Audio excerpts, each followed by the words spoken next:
Good morning everyone. Good morning sir. आज हम पढ़ेंगे क्लास 6 का lesson number 2 the swing. The swing कोई बताएगा क्या होता है? झूला। द स्विंग का मतलब क्या होता है बेटा? झूला। झूला होता है। कभी कोई कोई कितने बच्चे झूलों में झूले हैं बताओ जरा। ठीक है, वेरी गुड। सभी बच्चों ने झूले में झूले। ठीक है, कभी कभी आप गए होगे कहीं बाहर, है ना, झूले भी लगते हैं या फिर कभी कभी पेड़ों पे भी लगते हैं।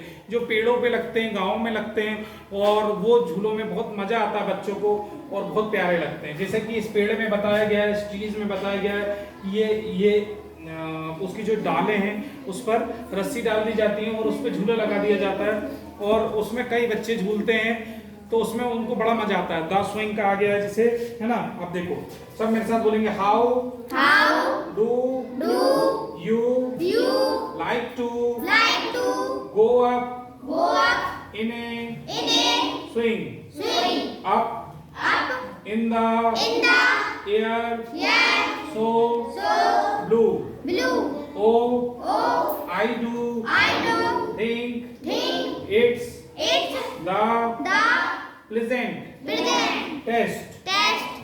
test thing ever a child can do। अब देखो इसमें बताया गया बेटा कि झूले में ऊपर जाने पर तुम्हें कैसा लगता है? जब ऊपर जाते हैं तो मजा आता है सभी को, है ना। इसके बाद हवा में ऊपर नीला क्या दिखता है? हवा में ऊपर जब जैसे झूला ऊपर की तरफ जाएगा तो आकाश दिखेगा, है ना। आकाश कौन से कलर का होता है? ब्लू कलर का होता है। कौन से कलर का होता है? ब्लू कलर का होता है ना।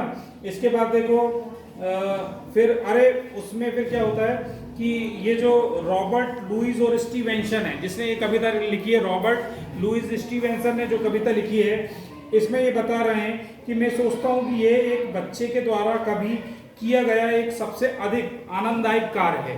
मतलब किसी बच्चे के द्वारा किया गया एक डिलेक्टेबल प्लेजेंटेस्ट वर्क है जो किसी मतलब बच्चों को झूले झूलने में मजा आता है। मजा आता है सभी को। चलो ठीक है, गुड। ठीक है, अब अपन आगे देखेंगे कि रॉबर्ट लुईस स्टीवेंसन क्या कहते हैं।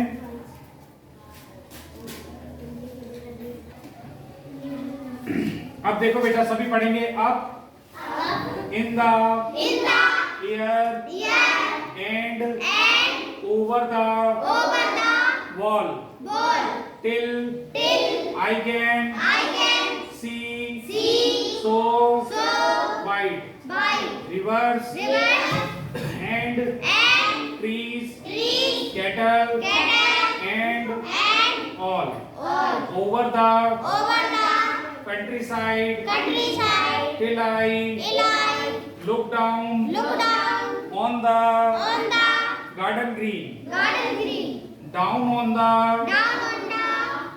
roof so brown।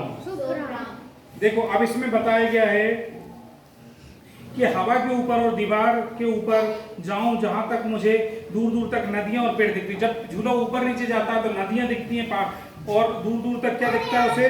पेड़ दिखते हैं, मवेशी दिखते हैं। कैटल मतलब मवेशी होते हैं, ट्रीज मतलब पेड़ होता है, ठीक है। नदियां मतलब रिवर्स होता है, ठीक है। इस तरीके से और पूरा जो ग्रामीण क्षेत्र है, पूरा जो ग्रामीण क्षेत्र है वो पूरा दिखता है उसमें, ठीक है। इस तरीके से इसमें बताया गया है, ठीक है। ओके,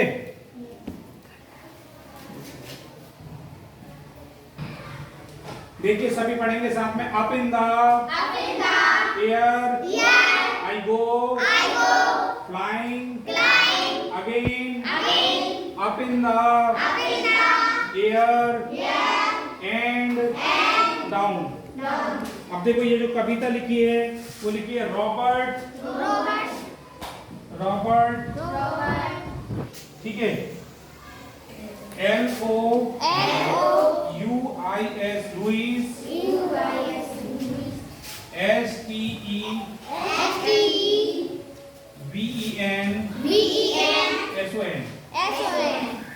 तो ये जो कविता लिखी रॉबर्ट लुईस स्टीवेंसन ने लिखी है, ठीक है बेटा। और इसमें बताया गया है कि इन लाइनों में जब तक हरे भरे बगीचे की ओर देखूं तो और अधिक पूरी छत पर नीचे की ओर आऊं और हवा के ऊपर मैं उड़ता हुआ सा जाऊं।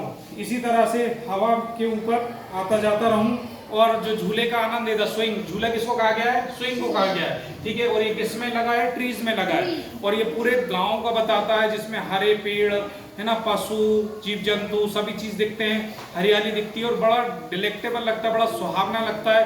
तो ये जो पार्ट है कैसा लगा सभी को? सर अच्छा लगा सभी को? Okay, thank you. लाइक करें, सब्सक्राइब करें, थैंक यू।